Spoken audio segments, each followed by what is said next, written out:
Good evening friends. তো এই পার্সেলটা আগেই আনবক্সিং হয়ে গেছিলো, তাও তোমাদের সাথে মনে হয় একটু শেয়ার করি।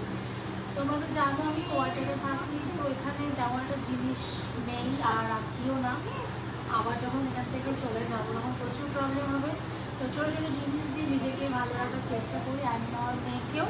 তো দেখো, ওর সামনে জন্মদিন গেছিলো, যেহেতু ওর পাপা এখানে প্রেজেন্ট নেই, তো পাপা ও বলছে কি নিবি, যাই হোক সে তো অনেক কথা।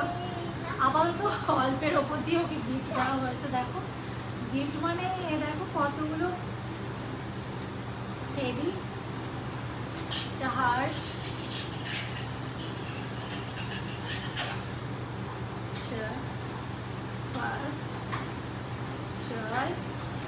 জাস্ট এতগুলো। শোনা শোনা শোনো, এটা পড়ে গেল, দাও তো এটা দাও। ওই যে এলিফ্যান্টটা দাও, এলিফ্যান্টটা দাও।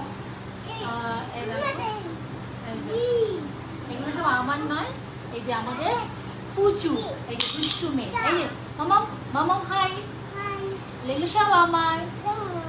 তাহলে আপনার কেমন লাগলো কমেন্ট করে বলো। এই যে এই যে এই যে বলো মা, টাটা। পুরো এটা কোনো সময় চুল বাঁধবে না, সবসময় এভাবে থাকবে। চলো।